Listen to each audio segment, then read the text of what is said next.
Conferencia naranja sobre violencia contra las mujeres en las tecnologías.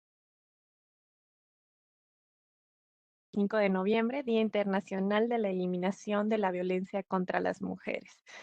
Y bueno, esto es como, ¿qué fue primero? El huevo o la gallina, ¿no? Porque para nosotras, pues, es el inicio de justamente nuestras conferencias naranja y, pues, también como el final, podría decirse, ¿no? El 25 de noviembre es un día paradigmático en esta materia, ¿no?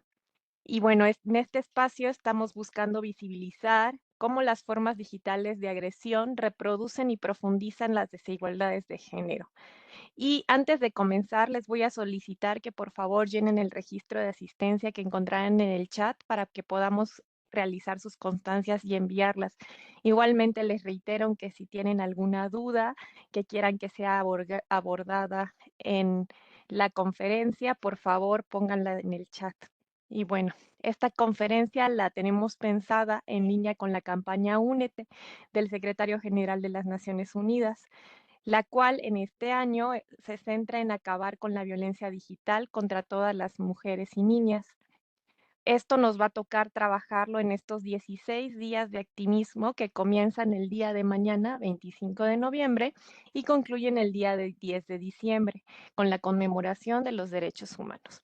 Y hoy nos acompaña una ponente de lujo. Ella es Mónica Maureria Martínez, periodista con formación en criminología aplicada, derechos humanos, procesos de democratización y comunicación política.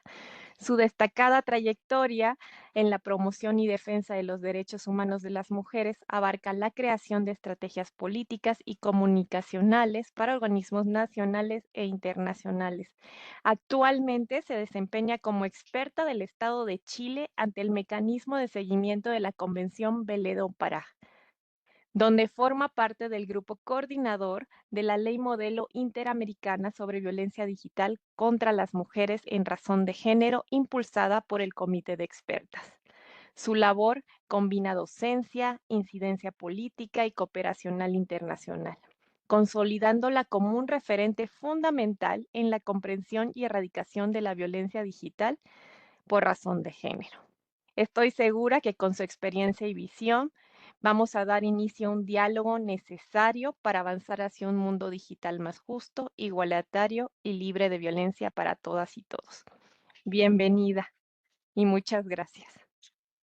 Muchas gracias, Gretel, por esa presentación, que siempre son tan así como grandilocuentes y a una como que le da vergüenza, aunque estemos en distancia. Les saludo a todos y a todas, así es que veo que hay una muy buena participación y les decía que pueden ir dejando sus preguntas, pero yo trato en general de que este tipo de presentaciones sean dinámicas y muy conversadas, aunque estemos en distancia, así es que quien se anime a tomar la palabra, yo les invito también para que así sea y así podamos ir conversando y no nos quedemos con las dudas en el camino o con las ganas de participar y de opinar también en el camino, ¿ya?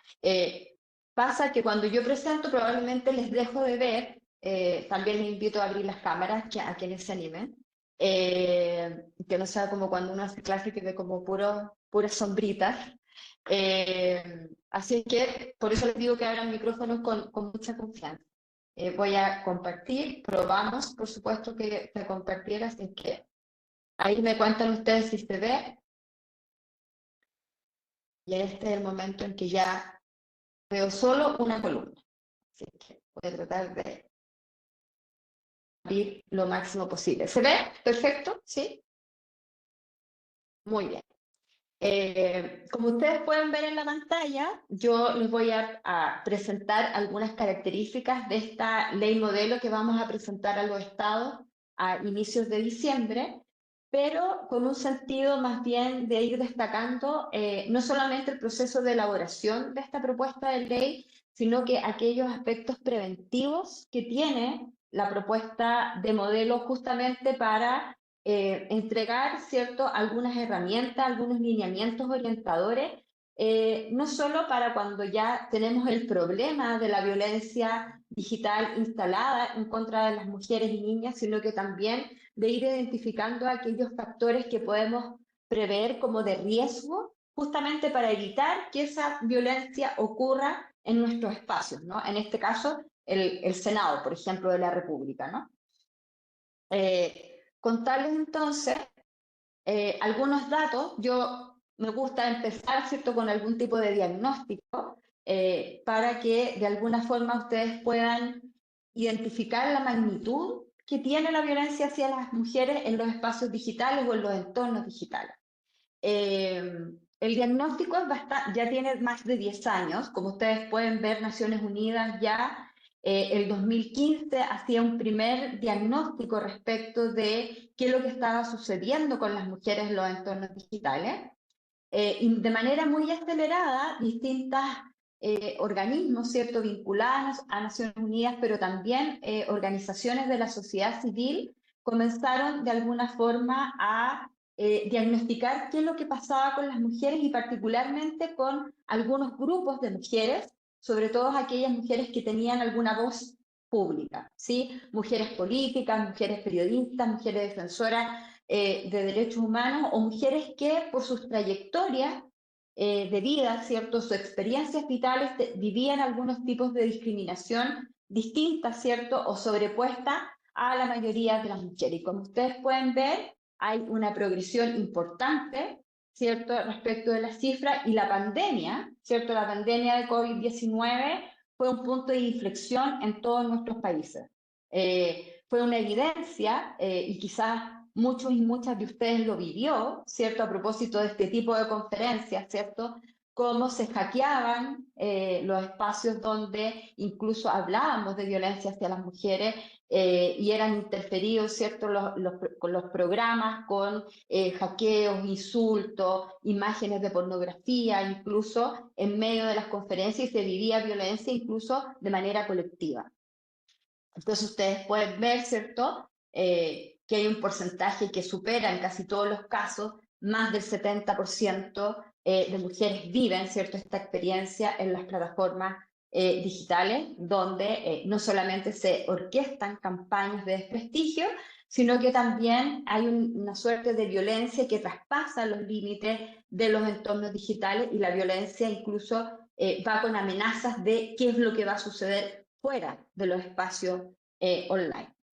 Yo acá quiero reconocer, ¿cierto?, a propósito de lo que fue la experiencia de trabajo conjunta con organizaciones de mujeres, con organizaciones feministas, que incluso traspasó todas las fronteras, y reconocer el trabajo, ¿cierto?, de las organizaciones desde México, académicas, activistas, ¿cierto?, aquí en este caso el Laboratorio Feminista de Derechos Digitales de la UNAM, que junto con la Alianza GAMAR, como Ley Olimpia también, ¿cierto?, el activismo que hace ese movimiento, u otras organizaciones como luchadoras, nos aportaron datos y recomendaciones, ¿cierto?, en el proceso de consulta a la ley. Y acá algunos datos de lo que es la realidad en México, por ejemplo. ¿Qué es lo que nos indican algunas de estas cifras, como ustedes pueden mirar? Que en la medida que las mujeres particularmente iban accediendo a la tecnología, o a la internet, o accediendo, por ejemplo, a un dispositivo móvil, estaban más expuestas a vivir violencia en línea. Y como ustedes pueden ver, desde el módulo sobre ciberacoso, que es como se reconoce de alguna manera las distintas formas de vivir violencia, ¿cierto?, en los entornos digitales en México, el 2024, más de 10 millones de mujeres en México, ¿cierto?, vivieron violencia en los entornos digitales. Ay, se me perdió el cursor. Oh, oh, oh. Esto es lo que suele suceder con la tecnología, ¿no?, que se pierde el cursor. Ahí está. Entonces, como ya les comentaba, ¿cierto?, el incremento de violencia hacia las mujeres tiene un punto de inflexión con la pandemia de COVID-19 y no disminuye, es decir, estamos como desde el punto cero a nivel mundial, ¿sí? Y en la medida que la población de 12 años o más, sobre todo de mujeres, accede a los dispositivos, hay más posibilidades de vivir violencia, particularmente en niñas y en mujeres adolescentes. Y como ya les decía, en el último año hay 10 millones de mujeres en México viviendo ciberacoso. ¿Qué es lo que plantea, por ejemplo, Luchadora respecto del tema del acceso a la justicia, por ejemplo? en una revisión de más de 2.000 carpetas de investigación en 18 estados de México, viendo el delito, por ejemplo, de difusión de imágenes íntimas sin consentimiento, que es lo que se ve, que es una realidad además que es compartida en muchos países donde existe alguna norma o alguna ley que sanciona este tipo de delitos o de comportamiento, que la mayoría no se judicializa. O que hay un porcentaje que de alguna manera encuentra salidas alternativas para hacer justicia y que las causas penales son mínimas. En el proceso de construcción de esta ley modelo, ese fue un diagnóstico compartido entre los países. Eh, Desde el grupo de coordinador, además de las reuniones virtuales que tuvimos en el proceso de consulta, tuvimos reuniones en más de 10 o 12 países en la región, reuniones que fueron además intersectoriales, es decir, con el Estado, con organizaciones de la sociedad civil, con organizaciones técnicas en materia de defensa a los derechos humanos de las mujeres o defensa a los temas de libertad de expresión, con ministerios públicos, y el diagnóstico era más o menos similar donde había una normativa. Las causas penales son mínimas. Entonces existe esta suerte como de sensación de las mujeres que quieran denunciar, que hay impunidad en torno a lo que sucede con ellas en los espacios digitales. El acceso a la justicia, entonces, por ejemplo, de acuerdo a estas unidades, ¿cierto? A él a propósito, qué es lo que plantea justamente las organizaciones de Ley Olimpia, que es un diagnóstico muy similar al que ya le estábamos compartiendo, ¿no? Que de acuerdo a la Fiscalía de Investigaciones de Delitos Sexuales, a la Fiscalía General de Justicia o al Tribunal Superior de Justicia de la Ciudad de México, en este caso, desde el 2020 hasta el 2024, por ejemplo, analizando más de 3.000 carpetas, el 95% no se judicializa. Hubo más de 100 presuntos agresores y solo hubo 5 sentencias. Entonces, contestando, por ejemplo, a lo que planteaba Elba, en el caso, por ejemplo, de una red de defensoras digitales que se reunieron, ¿cierto?, en una reunión regional que hubo de defensoras digitales a inicios de este año, donde participó el movimiento Limpia. El diagnóstico es que efectivamente no solo hay una suerte de subutilización de la ley, porque las mujeres que son víctimas no se atreven a denunciar, sino que hay desconfianza institucional, porque las instituciones que participan de todo el proceso de hacer justicia no valoran bien las pruebas, hay falta además de colaboración de las plataformas, ¿cierto?, con la propia justicia. Y eso fue un diagnóstico que tuvimos muy tempranamente cuando empezamos a elaborar la ley. En esta idea, ¿cierto?, que abre la Convención de Belén do Pará cuando define, ¿cierto?, que las mujeres tienen derecho a vivir una vida libre de violencia y que también es parte de esta propuesta de ley modelo. ¿Qué es lo que planteamos? Que en este derecho a vivir libres de violencia no es solo responsabilidad de los estados, sino que también de las empresas que proveen los servicios de Internet. Las empresas, ¿cierto?, o los proveedores de Internet también tienen que ser responsables de velar porque las mujeres y las niñas, ¿cierto?, vivan una vida libre de violencia en estos espacios digitales o en este entorno digital. Que hay, además, que esto también es un diagnóstico que comparten las defensoras de derechos digitales, existe un conocimiento limitado de los agentes que están involucrados en el hacer justicia, de cómo de alguna manera se puede hacer justicia a propósito de lo que sucede en los entornos digitales. Y además, también por parte de la respuesta de los agentes públicos o de los agentes del Estado, hay una ausencia respecto de la orientación o el apoyo que requieren las víctimas que viven violencia también en estos espacios. Cuando uno conversa, ¿cierto?, con las mujeres sobrevivientes o con las mujeres que viven o están viviendo este tipo de violencia, se suele replicar, ¿cierto?, el continuo de violencia que viven las mujeres también en el mundo offline, ¿no? Como subestimar el tipo de violencia que se vive en los espacios. No sé si voy contestando lo que estaba preguntando, ¿no? Eh, el capítulo 1 no vamos a revisar toda la ley, pero sí les fui marcando algunos elementos interesantes para que conversemos de esta propuesta de ley. El capítulo 1, ¿cierto?, va definiendo qué vamos a entender por violencia digital contra las mujeres. ¿Sí? En razón de género, hablamos de principios rectores y hablamos de manifestaciones de violencia digital en los entornos eh, digitales, valga la redundancia, por razón de género.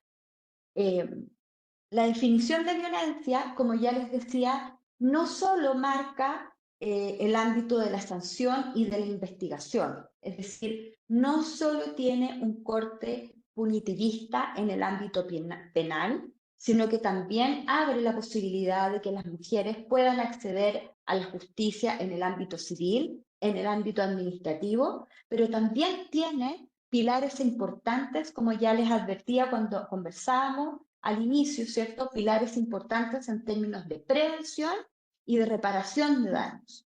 Y en el ámbito de la reparación de daños tampoco cabe solo la responsabilidad a los agentes públicos o al Estado, sino que también se definen responsabilidades de reparación a las empresas proveedoras de Internet, ¿sí? En la misma línea de la propia Convención Belén do Pará, se entiende que la violencia digital contra las mujeres basada en género no solo se ejerce en el ámbito privado, sino que también en el ámbito público. Y ahí vamos a ir comentando cómo se va entendiendo aquello.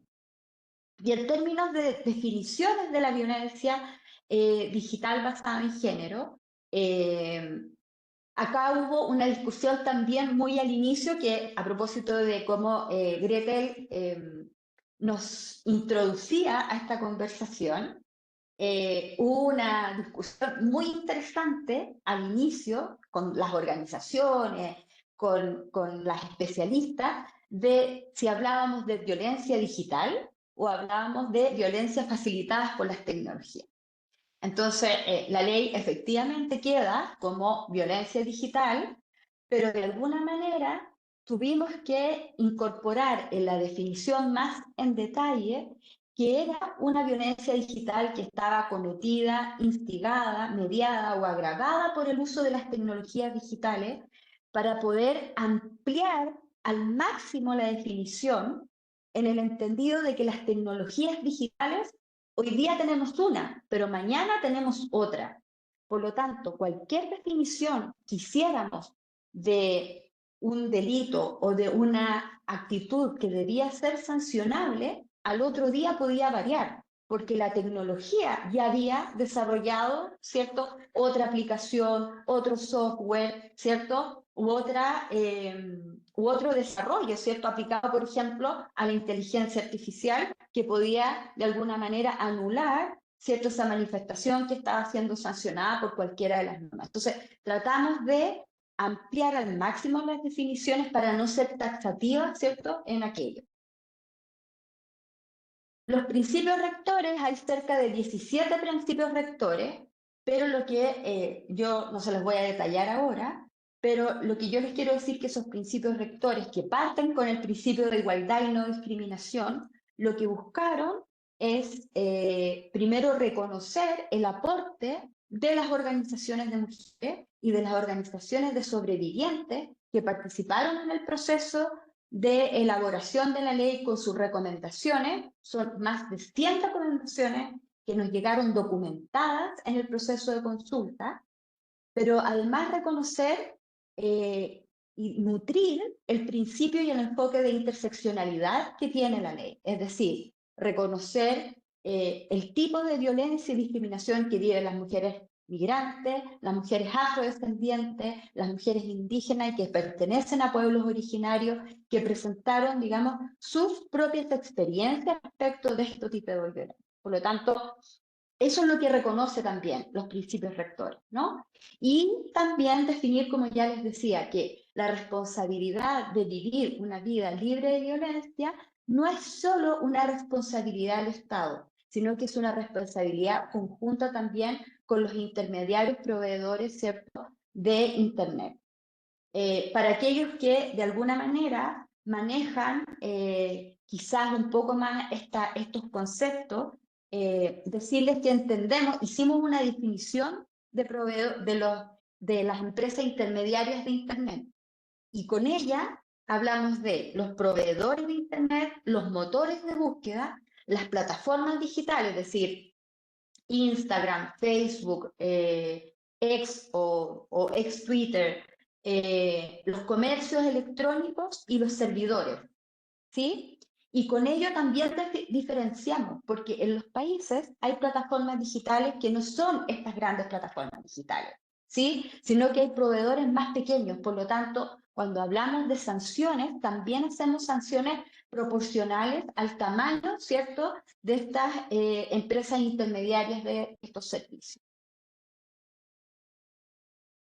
Como ya les decía, la formulación de aquellas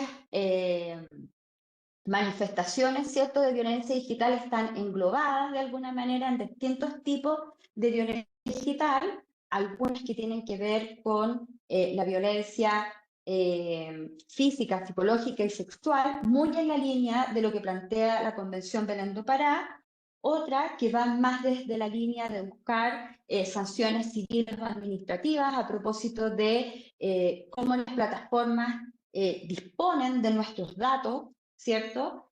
O cómo también particulares o privados pueden disponer de nuestros datos y todas aquellas manifestaciones que se dan en las plataformas digitales que de alguna manera ponen en riesgo la dignidad, ¿cierto?, de las mujeres, la dignidad o el honor, ¿cierto?, de las mujeres, particularmente también de aquellas que tienen participación pública, ¿ya?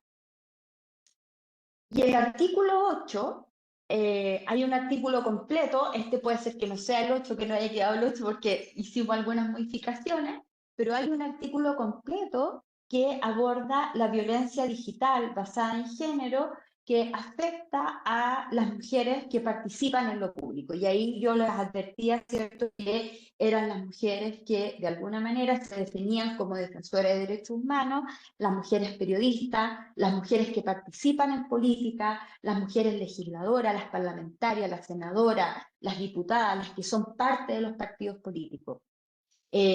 Porque también hay diagnósticos que son compartidos en nuestra región. Hay observatorios, por ejemplo, en los congresos, observatorios de género en los congresos, o procesos de observancia que se han hecho en procesos electorales, que dan cuenta de que en periodos de elecciones, por ejemplo, la violencia a las mujeres que participan, que concursan en las elecciones, se dispara exponencialmente. Y algunas veces hemos tenido situaciones, ¿cierto?, en que incluso son agredidas de manera offline. Esto no es algo que solo suceda en el sur global, sino que también en el norte global. Son experiencias que están ya sistematizadas y que tienen, ¿cierto?, como finalidad silenciar, ¿cierto?, a las mujeres de estos espacios.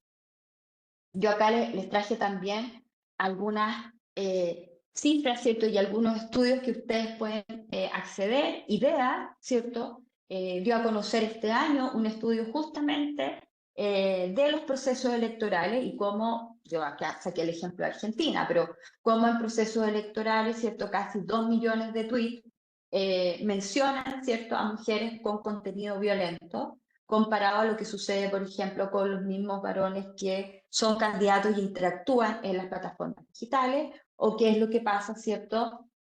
O lo que pasó en algún momento en el proceso constituyente chileno con las mujeres que participaron en esos procesos y cómo la violencia digital fue reconocida como una barrera para participar. Y muchas de ellas reconocen o van reconociendo que no quieren participar finalmente en los procesos políticos porque no quieren vivir este tipo de violencia. Entonces, la propia ley va reconociendo, ¿cierto?, no solamente en el artículo 8, que define, ¿cierto?, las conductas que pueden ser sancionables, sino que también reconoce que las mujeres necesitan tener voz en estos espacios para participar en política, que es como parte de su derecho a vivir una vida libre de violencia. Les recuerdo que pueden abrir micrófono para quienes tienen dudas, comentarios, para que no me dejen hablando sola. Como ya les comentaba, esto que ustedes pueden percibir, que quizás algunas también han vivido en los entornos digitales, también tiene una manifestación física o manifestación en lo que se llama real, ¿sí? Y yo aquí les traigo algunas evidencias, ¿no? Hay perjuicios económicos cuando esta violencia, por ejemplo, se vive en los entornos digitales o en algunas plataformas digitales y las mujeres, por ejemplo, pierden empleos o pierden oportunidades de empleo o de mejoras laborales. Hay impactos físicos, por ejemplo, cuando se les controla a través de, por ejemplo, sistemas de vigilancia en las propias casas cuando se vive violencia doméstica o violencia interpersonal a través del control de los desplazamientos. Hay daño psicológico, ataques de pánico, problemas de autoestima, miedo a salir a la calle a propósito de las amenazas que se viven en los entornos digitales o incluso violencia institucional. Tenemos experiencias de algunos estados que a través de software de vigilancia han vigilado no solamente a mujeres en términos particulares, sino que organizaciones de mujeres completas, ¿cierto? A propósito de algunos software que se dedican, digamos, a la vigilancia y que los estados adquieren.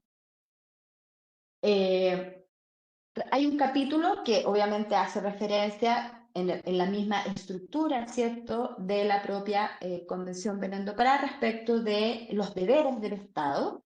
Yo ya les decía que con independencia que los principios rectores abordan el enfoque interseccional, también está dentro de los deberes del Estado abordar este principio y hacer una atención diferenciada en la respuesta del Estado. Hay medidas de prevención que también son diferenciadas y que las vamos a abordar un poquitito más en detalle porque yo creo que esas son interesantes a propósito de quienes estamos hoy aquí presentes, ¿no? Poder mirar cuáles son esas medidas preventivas para evitar, ¿cierto?, que este tipo de violencia se ejerza en nuestros espacios laborales, de convivencia, de litigación, de debate político, de debate legislativo, ¿no? Entonces, hay un articulado que nos habla, ¿cierto?, de medidas de prevención de violencia digital contra las mujeres basadas en género, otra que nos habla de medidas educativas, psicosociales y de formación de prevención, y otra de medidas de prevención digital hacia las mujeres, ¿cierto?, que están en política.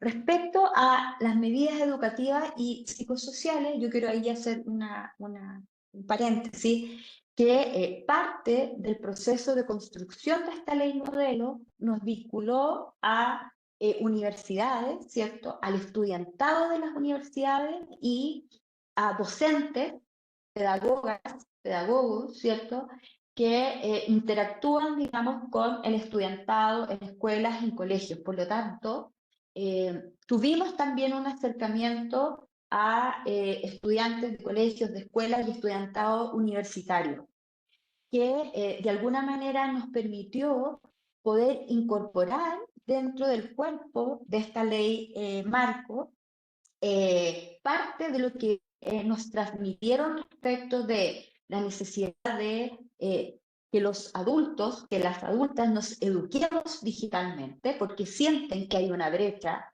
¿cierto?, digital, y que de alguna manera las sanciones que vayan hacia aquellos agresores o agresoras que son menores de edad, ¿cierto?, sean de alguna manera diferenciadas y educativas también, o socioeducativas, como lo estamos proponiendo ahí, y de alguna manera tengan una línea restaurativa, sobre todo restaurativas con sus comunidades, porque se entienden que hay colisiones de derechos respecto del derecho a seguir estudiando, con, ¿cierto?, la reparación que tienen las personas afectadas, en este caso niños y adolescentes, con el derecho, ¿cierto?, a vivir una vida libre de violencia. Entonces, esa incorporación también está, ¿cierto?, abordada en esta ley marco.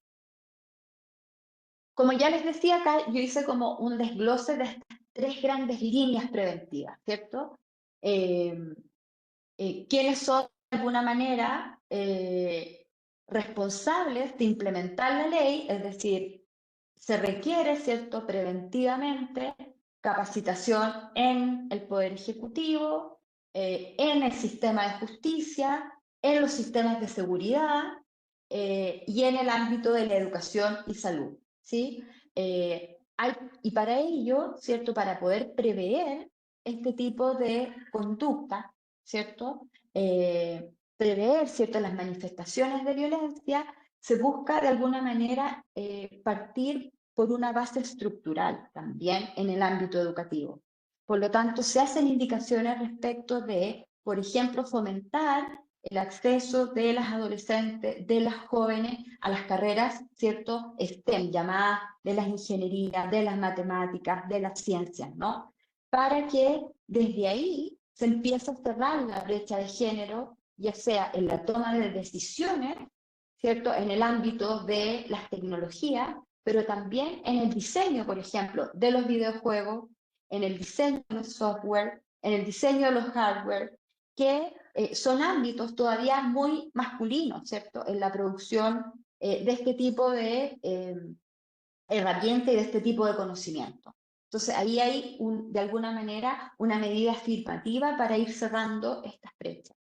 Y también una capacitación especializada, ¿cierto? Y en distintos niveles, es decir, que la capacitación que se haga en el Poder Ejecutivo, en los sistemas de justicia, en seguridad, en salud, en educación, sea especializada, pero también en distintos niveles. Que la jefatura, ¿cierto?, que quienes están en los procesos intermedios de las tomas de decisiones tengan y puedan acceder a capacitación nivelada, que la capacitación no sea igual para todos, porque en los procesos de decisión no participamos todos y todas igualmente. Hay una segunda, ¿cierto?, línea de prevención que tiene que ver con educación, con más énfasis, salud y cultura. Entonces ahí es donde yo les manifestaba esta idea de la prevención socioeducativa o reparatoria, ¿no? Desde la línea de la justicia más restaurativa, cuando este tipo de situaciones se da en el ámbito escolar o en el ámbito universitario. Por lo tanto, debe haber una capacitación con mayor énfasis en el ámbito docente, en el personal administrativo o en el funcionariado, ¿cierto?, en el ámbito de la educación, de la salud, ¿cierto? O, por ejemplo, incentivar procesos educativos no formales, ¿sí? Justamente para poder llegar a aquellos espacios donde, de alguna manera, la educación formal, ¿cierto?, jerarquizada, no está llegando. Y contar en nuestros protocolos, en nuestros procedimientos, que ya quizás existe con una transversalización o con una actualización en estos temas, ¿no? Justamente para que las víctimas, las personas que sobreviven a este tipo de violencia, puedan contar con un apoyo que ya esté formado, que ya esté capacitado en estos temas y que en el fondo empiecen a confiar en la institucionalidad. Obviamente contar con apoyo a niñas y adolescentes que son agredidos, y ahí es donde ellos y ellas manifestaban, ¿cierto?, esta suerte como de distancia que hay, ¿cierto?, con las personas más adultas. Yo creo que aquí todas y todos visualizamos la experiencia de lo que fue la serie Adolescencia, que fue como que nos remeció a todos y todas respecto de lo que pasaba en las comunidades escolares, ¿cierto?, con esta idea de una manósfera, ¿cierto?, donde transita una violencia con una suerte de códigos que quizás no estamos logrando entender. Y en términos culturales, ¿cierto?, mucho incentivo a campañas que vayan desmontando estereotipos nocivos de género. Y otro ámbito de prevención tiene que ver justamente con aquellos ámbitos, ¿cierto?, donde los órganos electorales y los órganos intermedios, como los partidos políticos, las organizaciones sindicales, ¿cierto?, tienen que garantizar procesos de elección o procesos electorales libres de violencia digital hacia las mujeres que están participando, ¿cierto?, en la vía pública. Cuando hablo de órganos electorales, claro, ahí hay un ámbito, ¿cierto?, donde hay que hacer también capacitación y hay que hacer reformas, ¿cierto?, en los mecanismos de denuncia, de procedimiento, ¿cierto?, de denuncia y de cómo definir ciertas acciones preventivas, pero también hay otros órganos que de alguna manera están a la par de los órganos electorales, como pueden ser aquellos órganos que están a cargo de las campañas electorales, que también debiesen estar atentos a estos periodos electorales respecto de, por ejemplo, el uso de la inteligencia artificial para el desarrollo de las campañas electorales, que muchas veces pueden hacer mal uso de la inteligencia artificial y estar discriminando o violentando a las mujeres que de alguna manera participan, ¿cierto?, de estos procesos electorales. Yo no sé, Gretel o Yolanda, si hay alguna consulta en el chat. ¿No todavía? Me parece que la única ¿No? consulta es la que realizó Elba, pero creo que ya la contestaste sobre si la ley Olimpia no ayuda en esos casos a judicializarlos. Ya, yo no sé si Eva se sintió satisfecha con lo que le conté o si quiere profundizar más su pregunta.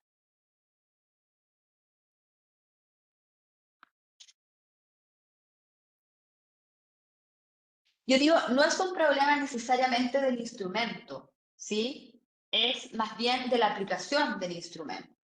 Y es lo que nos pasa en muchos países con las leyes que tienen que buscan de alguna manera sancionar, ¿cierto? Erradicar y prevenir la violencia contra las mujeres. Tiene que ver con la forma, cómo se implementa y cómo se aplica, no necesariamente con la norma, ¿sí? Y por eso la necesidad de las capacitaciones oportunas, ¿cierto? Especializadas, nivelizadas, ¿cierto? Y entusiastas también, ¿no? Es decir, que de alguna manera vayan siendo progresivas, que se vayan siendo actualizadas y que no sea la misma PPT, o sea, que esta PPT se las pase yo 3 años después, ¿no? Y que no haya ningún tipo de actualización respecto de las normativas nacionales o internacionales o los diagnósticos respecto de lo que está pasando con la violencia digital hacia las mujeres. ¿Me explico? ¿No? O sea, yo creo que de pronto eso pasa también. Nos quedamos con nuestros conocimientos muy estancados respecto de lo que está pasando. Y como ya les decía, ¿cierto? Hay un énfasis muy especial respecto de todas estas integralidades respecto de cómo tiene que responder el Estado con las niñas, con los adolescentes y con las mujeres víctimas de este tipo de violencia en este ámbito, ¿no? Sobre todo en la reparación psicosocial desde el Estado a propósito de igualmente recibir apoyo, pero también implementar medidas de resocialización con este enfoque educativo justamente para los adolescentes que han incurrido en los actos de violencia. Porque se entiende que no se les puede expulsar de los espacios educativos o no se les puede sancionar, ¿cierto? Punitivamente, sino que se requiere, ¿cierto?, de un acompañamiento restaurativo que les permita, ¿cierto?, volver a reincorporarse o reinsertarse, ¿cierto?, con su comunidad estudiantil. Cuando estamos hablando de adolescentes, ¿cierto? Respecto de la forma, ¿cierto?, en cómo se puede prevenir, eh, sobre todo en el diálogo con las empresas, ¿cierto?, intermediarias de Internet, ¿qué es lo que se le plantea al Estado en esta ley? Es que exista una mesa multiactoral y multiinstitucional para generar una suerte de gobernanza digital. ¿Sí? Es decir, hasta ahora las empresas, ¿cierto? Sobre todo las grandes empresas, abandonaron la posibilidad de que hubiese sociedad civil dentro de esta suerte como de monitoreo de sus contenidos, ¿sí? Hubo un momento en que sí participaba la sociedad civil o había un equipo humano no automatizado que de alguna manera iba velando por este contenido. Ahora esta idea se repone con mayor fuerza y además se repone a nivel local, a nivel nacional. ¿Sí? No que exista como una representación regional de las empresas, sino que lo que se les está pidiendo ¿cierto?, a las empresas que existe una representación nacional y que exista, ¿cierto?, un monitoreo de una revisión de cuentas en torno a la ley con equipos de alguna manera multiactor y interinstitucional, justamente para que exista una gobernanza y se pueda prevenir estas manifestaciones de violencia. En esta segunda parte, lo que quiero de alguna manera es ir intercalando, ¿cierto?, cómo fue la consulta y por qué terminamos, ¿cierto?, teniendo una ley de estas características, que yo más o menos se los adelantaba, ¿no? La consulta tuvo todos estos pasos, ¿sí? Y se nutrió con todas estas factorías, con agencias de Naciones Unidas y de la OEA, con especialistas en inteligencia artificial, de libertad de expresión, con actorías de los sistemas de justicia, con sector privado, que son parte, digamos, de los intermediarios de Internet, con legisladores, con mujeres políticas, con organizaciones de mujeres de la sociedad civil, defensoras de derechos digitales, con periodistas y defensoras de derechos humanos, pero también con otras actorías que de alguna manera son parte de todos estos sectores, ¿no? Institutos de estadística, grupos de mujeres en esta idea del enfoque interseccional, ¿no? Mujeres que son parte de grupos de pueblos originarios, afrodescendientes, indígenas, de pueblos originarios, defensoras de la tierra, que son parte de territorios, de zonas de sacrificio, es decir, tuvimos en todos los países donde pudimos hacer de alguna manera reuniones presenciales, fue un proceso en que tratamos de incorporar la mayor diversidad de voces en los procesos de consulta, tanto, digamos, virtuales como presenciales, para poder nutrir la mayor cantidad de experiencias, no solamente académica, ¿cierto?, con evidencia a propósito de esa experiencia, sino que también la experiencia vivida, ¿no? Que tiene que ver con la sobrevida, ¿cierto?, de quienes habían sufrido algún tipo de violencia, y ahí obviamente lo de Ley Olimpia fue muy determinante, pero por ejemplo casos de periodistas, de actrices que habían vivido violencia y que sus casos fueron judicializados incluso hasta llegar a procesos de litigación muy importantes, incluso transfronterizos, como el caso de Telma Fardín, por ejemplo, nutrieron, ¿cierto?, la construcción de nuestra ley. ¿Cuál es el panorama actual? Bueno, ese es el panorama que yo más o menos les conté, ¿no? En todos esos países tuvimos esta experiencia, ¿cierto?, de tener las reuniones intersectoriales, ¿cierto?, con consultas virtuales, como ahí se explica. El trabajo de consulta duró de marzo a mayo del 2025, pero el proceso completo de elaboración de la ley parte desde noviembre, octubre del 2022 hasta mayo del 2025, y como ya les decía, los primeros días, ¿cierto?, del 8 al 13 de diciembre vamos a estar terminando el comité de expertas de revisar por última vez la ley y aprobarla para que los estados la aprueben, así que va a estar disponible, yo espero, a fines de diciembre. Y los principales cambios era lo que yo más o menos les estuve explicando también al inicio, ¿no? Esta idea de que los intermediarios de Internet siempre van a tener que estar velando, aun cuando haya finalmente una decisión judicial o pueda pasar por una definición judicial, siempre tiene que haber un test tripartito, ¿cierto?, que rinda garantía respecto de cómo se moderan los contenidos, ¿no? Particularmente porque se vela que en los procesos de resguardo de prueba, por ejemplo, cuando se les solicite bajar contenido, por ejemplo, por la inminencia de la agresión que está ocurriendo, ese contenido que se pide bajar se tiene que resguardar porque es prueba, ¿sí? Por lo tanto, se les va a pedir, ¿cierto?, que ellos sean proporcionales en su actuar a propósito de esa prueba que tienen que resguardar, que hayan garantías, ¿cierto?, en cómo resguardan esa prueba, y que por lo tanto resguarden siempre la libertad de expresión de las mujeres, es decir, que no haya un efecto boomerang finalmente en su accionar y por lo tanto se les exige, como ya les decía, esta doble garantía, que no sea solo un proceso automatizado, sino que también exista este equipo humano externo que sea multiactoral, que justamente vaya revisando todas estas actuaciones justamente para salvaguardar la libertad de expresión, pero también los procesos de justicia que inicien las mujeres, ¿no?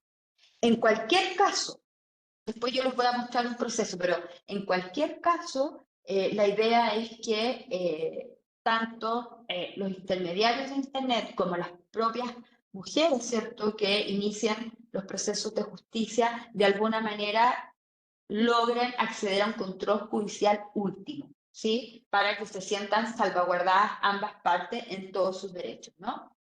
Y otro tema que fue muy discutido porque creíamos que no iba a pasar cuando empezamos a hablar de corregulación por parte del Estado, por ejemplo, hacia las empresas intermediarias de Internet. Pensamos en su momento que particularmente las organizaciones defensoras de la libertad de expresión no iban a decir que por ningún motivo.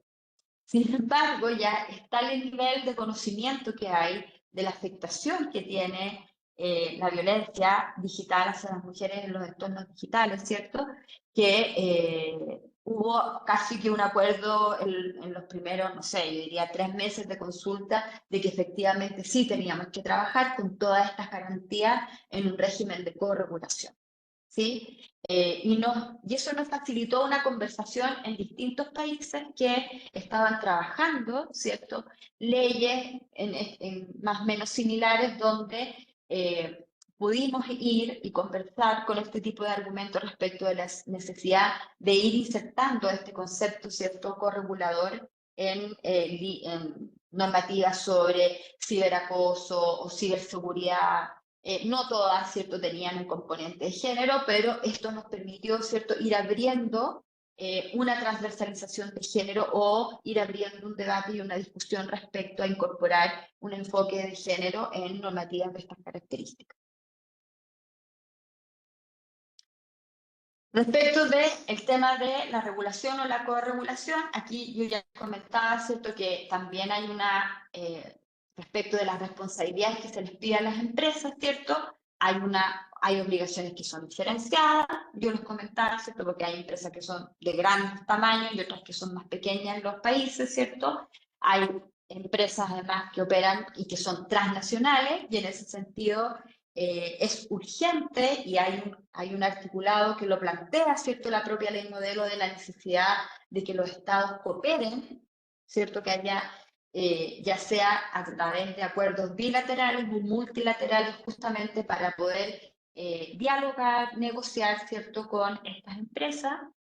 Hay un articulado que refiere a la moderación de contenido, ¿cierto?, reconocido como manifestación de violencia en razón de género contra las mujeres y lo que ya les planteaba, ¿no?, un equipo humano permanente de evaluación interna, justamente para que no sea un equipo automatizado, que no sabemos cómo está programado, que no sabemos cuáles son, de alguna manera, el equipo, cómo está formado, ¿cierto?, el equipo que lo programa, que funciona con un algoritmo que está absolutamente sesgado. Es decir, la ley toma todos los resguardos de todas las recomendaciones, pero también de la experiencia y del diagnóstico, ¿cierto?, de uno podría decir ya a esta altura del subglobal, que ya está bastante como zanjado respecto de cómo prever estas situaciones a propósito de evitar, ¿cierto?, que este proceso sea de estas características.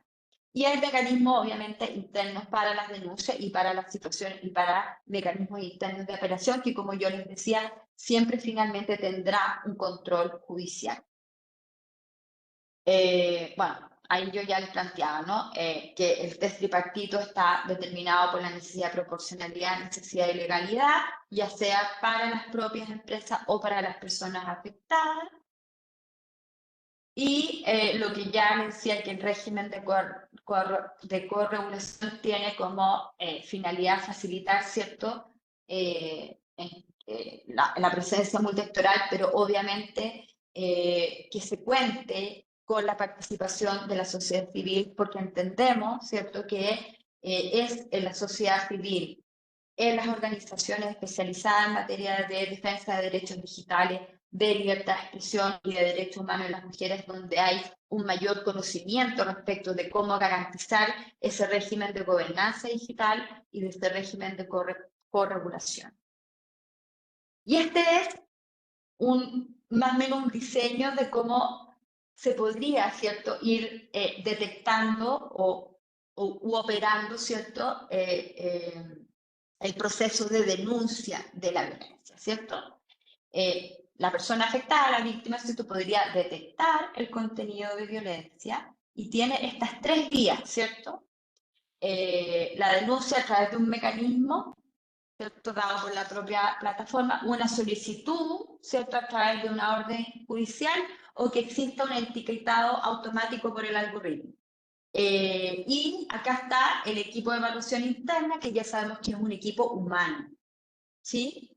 Y después vendría un proceso que es, de alguna manera, prejudicial, porque la ley modelo o la ley marco establece medidas precautelares, que es antes que se inicie el proceso judicial, que lo que busca es o sea, detener la violencia o la discriminación que está viviendo la mujer, ojalá de la manera más inmediata. Ustedes saben que esto se dispara rápidamente. Entonces la idea es tratar de eliminar o restringir el contenido o el servicio lo más rápidamente, salvaguardando, obviamente, la prueba, ¿cierto? O cualquier contenido que sirva de prueba, ¿no? Y después está lo que ya les comentaba, ¿no?, que pueden haber apelaciones de ambas partes, ¿cierto? Y siempre al final del proceso, que puede ser opcional o no, una revisión judicial.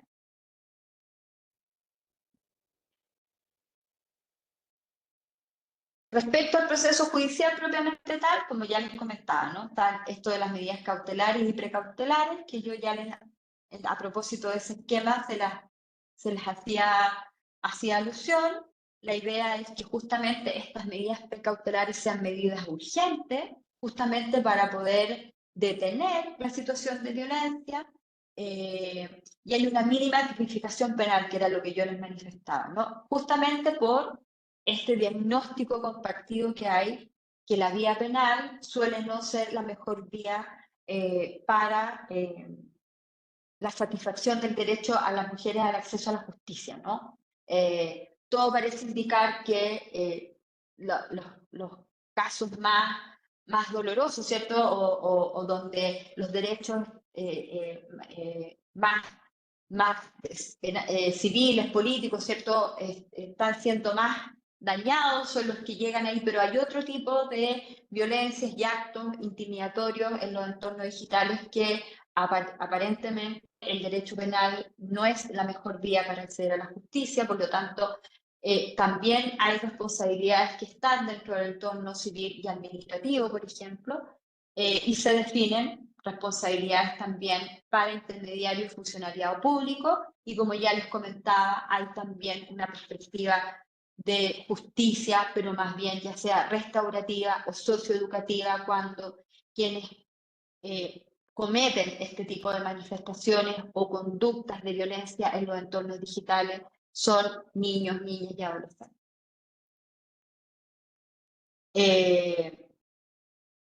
Hay, obviamente, como ya les comentaba, definiciones, ¿cierto?, de competencia al respecto, y definiciones también de cómo se va a distinguir las medidas precautelares de las cautelares. Eso está muy detallado, ¿cierto? Y lo que yo les decía, que me parece que es una innovación respecto incluso al propio marco de la Convención Belén do Pará, que es esta referencia, ¿cierto?, a cómo se protege al niño, niña y adolescente infractor, ¿sí? porque lo que se quiere dar a entender es que todos los países, o buena parte de los países, ¿cierto?, tienen sistema de protección integral hacia la niñez, que de alguna manera todos los países han suscrito, ¿cierto?, este principio del interés superior del niño, de la niña y el adolescente, y que existe legislación especializada, por lo tanto, esta ley marco, esta ley modelo quiere ser respetuoso y respetuosa de aquella norma, de aquella normativa, por lo tanto, desde ese marco se posiciona, ¿cierto?, esta ley modelo justamente para que se priorice un enfoque socioeducativo, comunitario, restaurativo, integral, orientado más bien a generar conciencia, ¿cierto?, en quien está infringiendo esta ley modelo, para que se prevenga, pero que no haya reincidencia respecto de la manifestación de violencia en el entorno digital. Y esto nace, como ya les comentaba al inicio, principalmente por lo que nos explican y lo que nos transfieren los niños, las niñas y los jóvenes y los jóvenes con los que estuvimos en Uruguay, en Colombia, en México, en Guatemala, en Panamá, si mal no recuerdo. ¿Sí? Es decir, hubo trabajo y las docentes, ¿cierto? Las pedagogas con las que estuvimos, ¿no?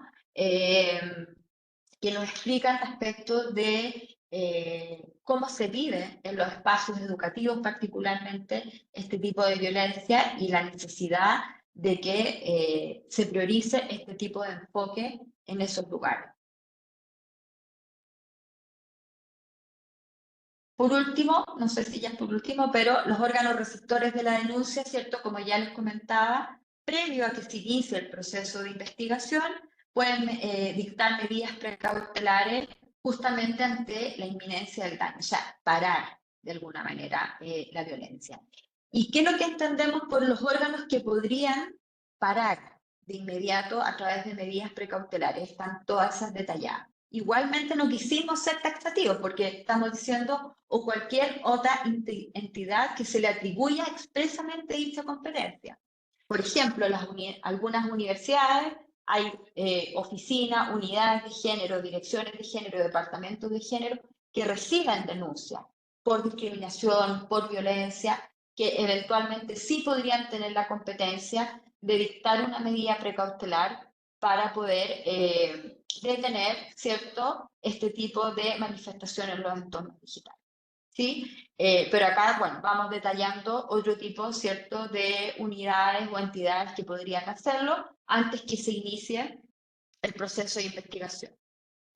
Acá están las definiciones, como ya les decía, y están, digamos, lo que se entiende, ¿cierto?, por las medidas cautelares, que es cuando se inicia el proceso judicial. Ahí están las distintas responsabilidades penales. Y acá, saliéndome de lo penal, porque justamente el interés era más bien ir mirando cuáles podían ser las responsabilidades administrativas de los intermediarios y las sanciones que podían tener, porque entiendo que es lo innovador que tiene esta ley modelo, ¿no? Por ejemplo, el funcionariado público tiene que responder, además de penalmente, también puede responder civilmente y administrativamente. Los intermediarios también podrían responder con multa, pero, bueno, hay responsabilidades civiles, ¿cierto? En el ámbito electoral, como ya les decía, la idea es que también se puedan establecer sanciones ahí, pero quería llegar a esta otra parte donde, acá donde de alguna manera lo que se quiere promover es que el ejercicio de las acciones civiles, de alguna manera lo que se quiere es que se promuevan con independencia de las acciones penales, es decir, que las mujeres de alguna manera puedan acceder, digamos, de manera autónoma o de manera acumulada a otras formas de reparación integral del daño, ¿sí?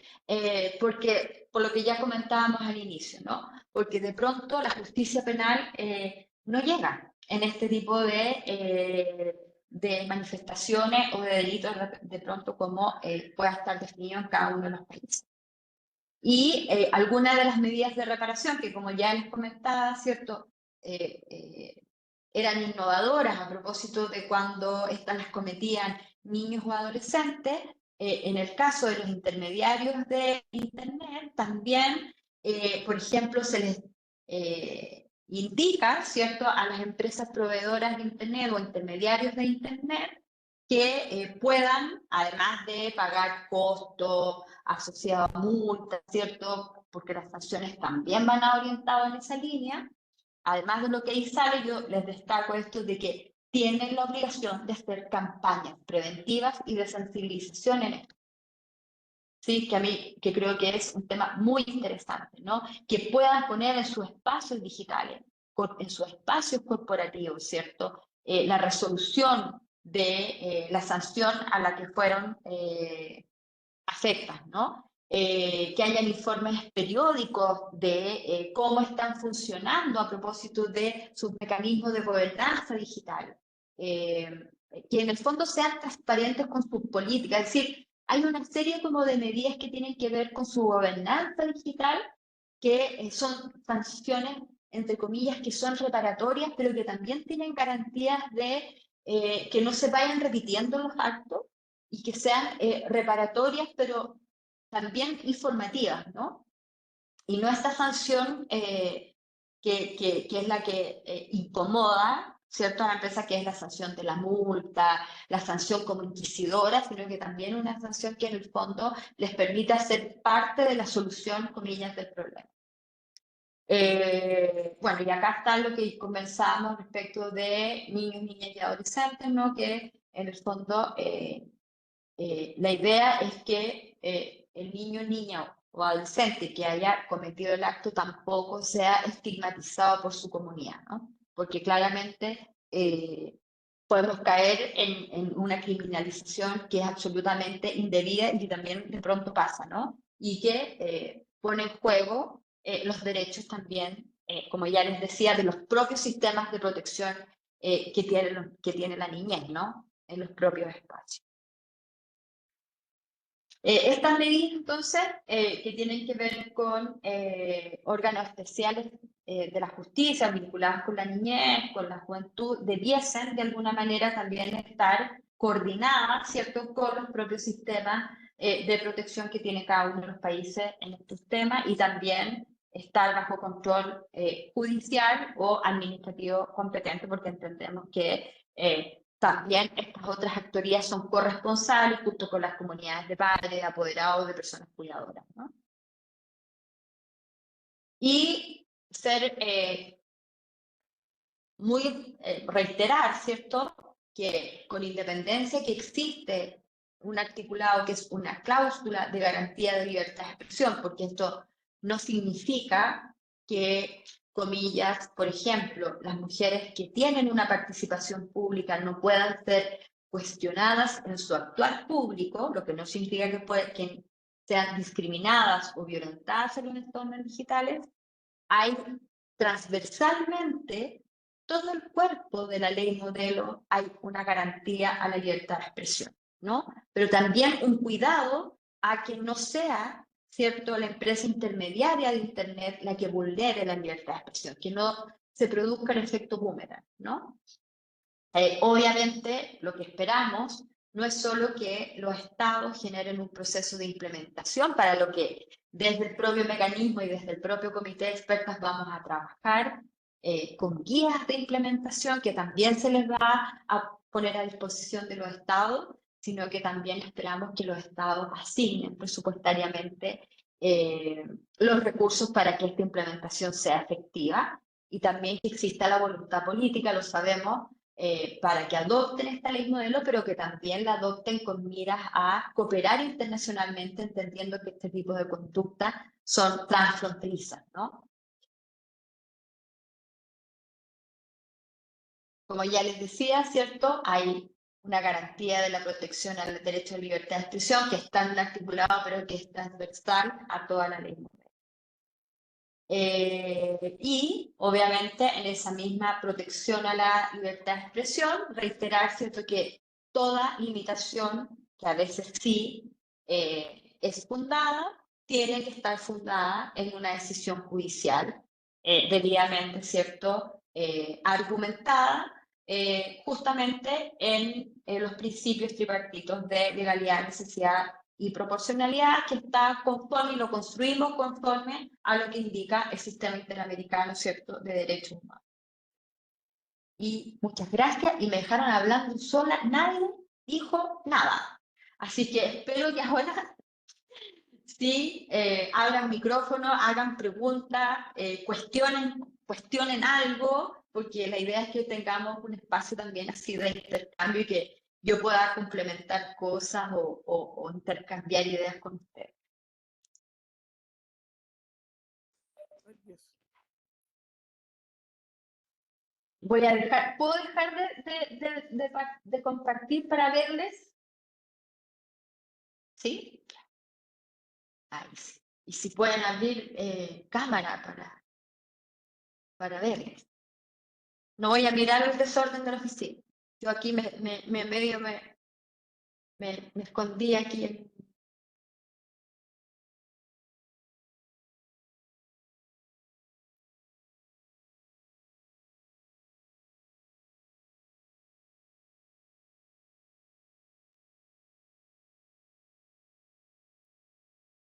No importa, María del Rocío, que no tenga cámara, pero puede hacer.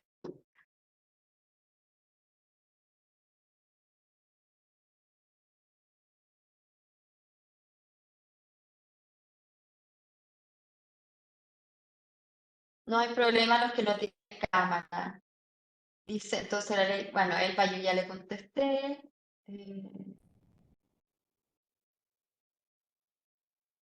Muchas gracias, Mauricio, que dijo que le parecía muy interesante la información. ¿Alguien que quiera preguntar algo, alguna reacción?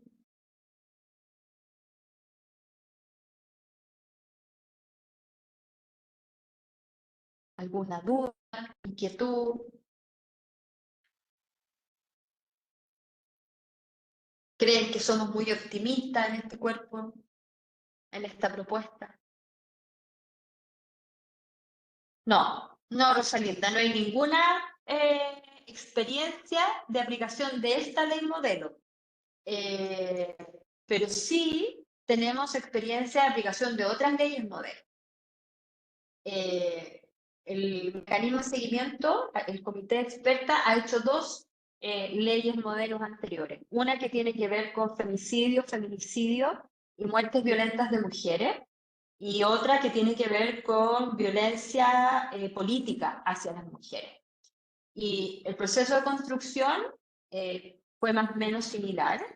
Y por ejemplo, en el caso de femicidio, feminicidio y muerte violenta de mujeres, sí pudimos observar, por ejemplo, que cuando sale esta propuesta de ley hay un impulso en la región, por ejemplo, de tipificar el delito de femicidio o de feminicidio como tipo único, ¿sí? Por ejemplo, ese tipo de experiencia una va recogiendo, ¿sí? Y obviamente las guías de implementación ayudan, no necesariamente, o sea, ayudan a implementar esta ley modelo, pero también apoyan, ¿cierto?, las normativas locales que se van de alguna manera apoyando en estas leyes marco, en estas leyes modelo. Pero es, como ya les decía, esta todavía es una ley que es una propuesta. Yo les hice como un spoiler, por decirlo de alguna manera, porque tenemos que presentarla a los estados ahora en la reunión de estas partes de la Convención Belén do Pará, que se va a realizar entre el 2 y 3 de diciembre, si no me equivoco.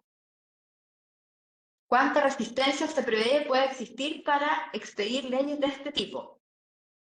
Yo no sé si resistencia, porque me atrevería a decir que todos los países están o discutiendo una ley general de ciberseguridad, de violencia digital o algo similar, pero sí yo creo que va a haber mucho problema en la implementación de la ley, por lo que ya les contaba, ¿no? Que en el fondo tiene que ver con las actorías de los sistemas, de los actores judiciales, y cuando le digo actores judiciales hablo desde quienes reciben las denuncias en el órgano jurisdiccional que sea, hasta quienes hacen los procesos de investigación y obviamente quienes después tienen que activar todos los procesos reparatorios.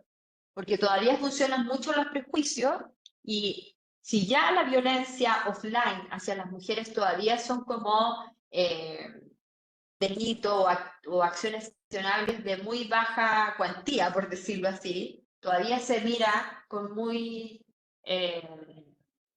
como algo muy menor. Imagínense lo que es la violencia online, ¿no? Como que en el fondo todavía cuesta mucho mirarla como algo que es efectivamente un delito de grandes características, ¿no? Y lo que estamos observando en la región es que la tecnología, por ejemplo, incluso está asociándose a crímenes transnacionales como la trata de personas con fines de explotación sexual, donde la tecnología está teniendo un rol importante. Entonces, efectivamente no es menor lo que está sucediendo, digamos, con el uso de las tecnologías a propósito, digamos, de delitos que son incluso tan fronterizos y que, como ya les decía, requiere, ¿cierto?, de eh, un apoyo, digamos, bilateral o multilateral en nuestros países. Ahí está la cuanta. Ojalá pronto no hubiera tantas faltas cometidas a las mujeres, afortunadamente hay mejorando el marco jurídico. No, el marco jurídico es verdad, y uno mira y es robusto. Si el tema es cómo se aplica. Sí, ahí es donde estamos. Cuando uno mira, por ejemplo, las observancias de la CEPAL, e incluso nuestros propios informes, ¿cierto? Tenemos, no sé, por ejemplo, desde Beijing más 30, hay alrededor de 1.600 leyes en materia de violencia hacia las mujeres en 193 países. Tenemos 200 leyes en materia de violencia interpersonal o interfamiliar desde la Convención de Belén do Pará. Tenemos alrededor de 18 leyes integrales en nuestros países. Es decir, desde que se adopta la Convención de Belén do Pará, es decir, es robusto. El tema es cómo los sistemas de justicia están aplicando esa normativa que como bien dice Virginia, ha ido mejorando como marco jurídico. ¿Existe algún lugar donde una mujer pueda aportar algo a la ley? ¿En qué sentido, Manuel? Aportar como cómo detectar una situación de violencia, por ejemplo, o de discriminación en la plataforma. Ahí sí, Emanuel, me puede abrir el micrófono y como aclarar un poco lo que me quiso decir. Después, ver si dice, en el medio donde viven las y los jóvenes han normalizado el hecho de estarse tocando con sus víctimas, hay personas adultas, pero no hacen ni dicen nada. Sé que es un tema delicado, pero si esto pasa en vivo, físicamente, ¿cómo entenderán que la tecnología es una violencia? Bueno, ahí hay un tema, porque efectivamente hay prácticas consentidas, ¿cierto?, donde se usa la tecnología, ¿sí? Y claro, la relación después se rompe y ese material queda ahí disponible. Entonces, ¿cómo nos protegemos para que ese material que queda ahí disponible después no sea difundido a través de las plataformas digitales? Porque el nivel de viralización que ese material adquiere es de gran velocidad y lo más probable es que sea imposible de bajar, porque después el registro lo puede hacer cualquiera, la plataforma lo puede bajar, pero resulta que ya le sacaron un pantallazo, ya descargaron el video, lo tiene otra persona, es decir, esa es la dificultad. Por lo tanto, hay temas en términos preventivos, de autocuidado, que las comunidades también hay que comenzar a trabajar a propósito de nuestras propias prácticas sexoafectivas, ¿cierto? Que tenemos con las parejas, con nuestras parejas, incluso personas adultas, ¿no? O sea, las jóvenes, claro, es verdad, ahí hay un tema, pero entre personas adultas también es un tema. De hecho, la propia experiencia de Olimpia es una experiencia entre personas adultas. y las experiencias que vivimos en nuestros países, que podemos relatar también, muchas tienen que ver entre personas adultas. Entonces, ahí hay temas de cómo nos autocuidamos con estos espacios para, digamos, no abandonarlos, pero sí saber también cuáles son los riesgos que tiene a propósito del nivel de viralización y de permanencia, digamos, que este contenido tiene en los entornos digitales.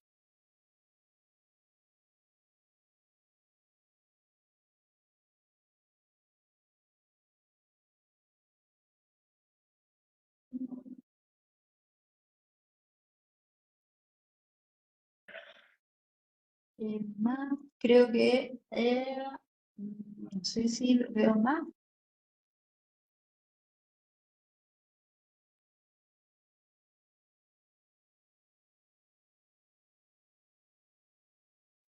No, Greta me dice que no. Nadie quiso abrir el micrófono.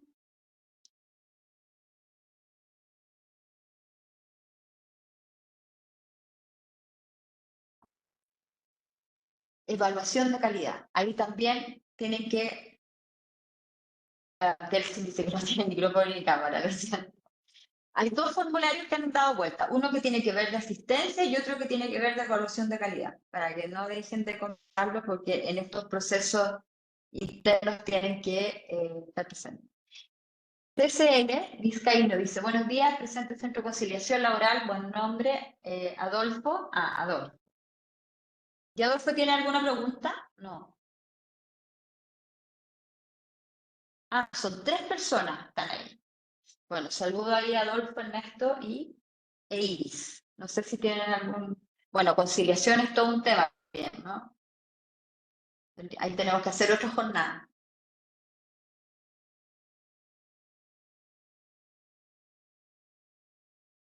Bueno, yo les invito a que estemos atentas y atentos a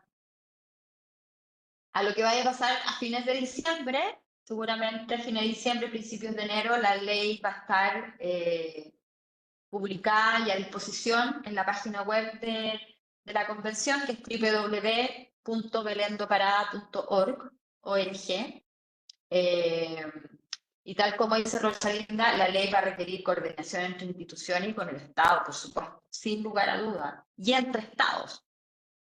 No es lo mismo como negocio. Si ustedes tienen a la vista la experiencia que fue lo que sucedió con Brasil, con Google y con Twitter o X, ¿cierto? Todo lo que fue el proceso de cierre de esas plataformas. O sea, Brasil es un continente en sí mismo, ¿cierto? Ese poder de negociación de Brasil con esas grandes intermediarios de Internet, con lo que pueden hacer estados más pequeños como Paraguay, Uruguay o Chile, no es lo mismo. Por eso necesitamos, ¿cierto?, que nos unamos multilateralmente o bilateralmente para poder dialogar con Google.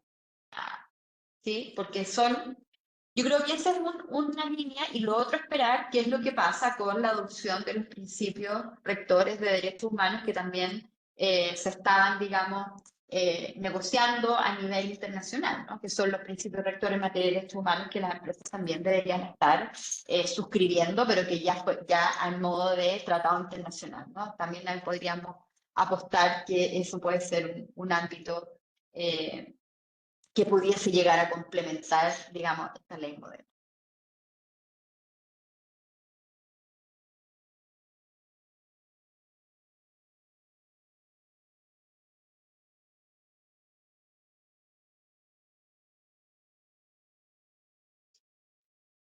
Bueno, pues muchas gracias. Hemos llegado al final de la conferencia.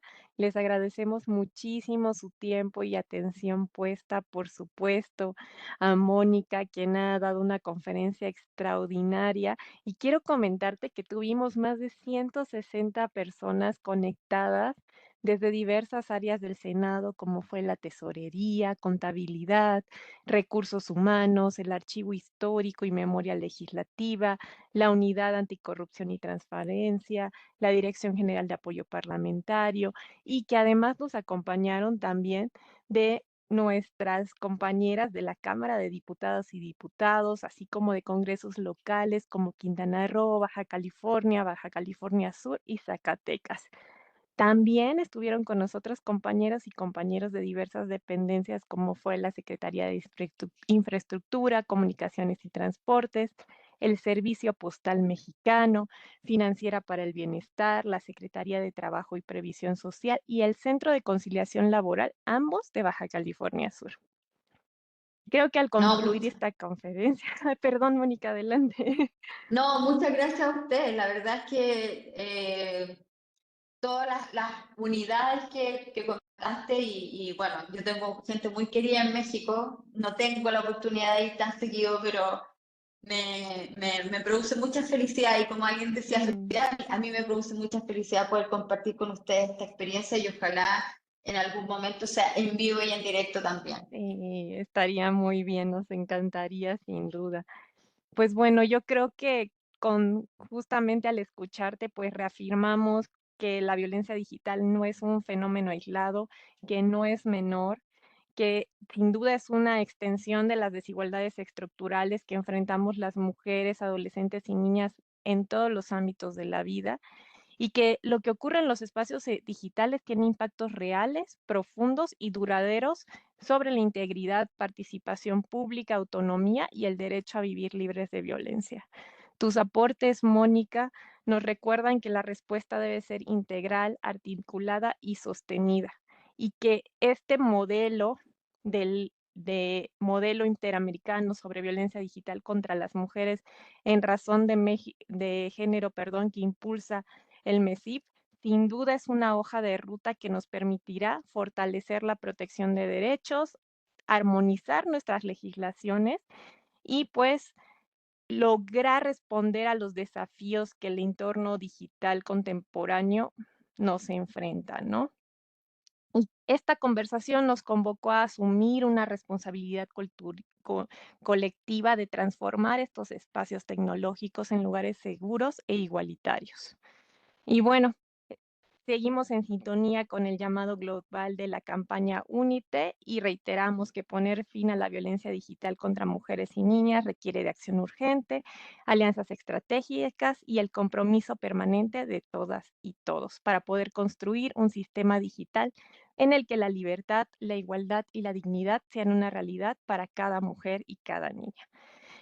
Pues no me queda más que felicitarte y agradecerte profundamente, Mónica Maureria Martínez, y también aprovecho la ocasión para agradecerle al equipo de la Unidad Técnica para la Igualdad de Género. Somos un equipo pequeñito, sin embargo, ellas hacen posible estas conferencias naranja, que sin duda nos enriquecen porque nos las permiten escuchar desde cualquiera de nuestros espacios, volver a verlas si tenemos alguna duda, y pues nos acercan a un actuar con perspectiva de género y pleno derecho a los derechos humanos. De manera particular, me gustaría agradecer a Yolanda Pérez Santillán y a Rosalinda Ramírez Valdés, quienes planifican, acompañan activamente la realización de estas conferencias. Y bueno, finalmente, quiero invitarles a que nos puedan acompañar a las 5 de la tarde a la ceremonia de iluminación del Senado de color naranja en conmemoración del 25 de noviembre. Estaremos en el espejo de agua y bueno, el día de mañana también, bueno, continuamos con nuestras actividades. Tendremos la inauguración de la campaña Senado por la Igualdad, perdón, a las 9 de la mañana en las escalinatas del patio de federalismo. 9:30. Disculpen, pero si quieren llegar a las 9 estaría bien.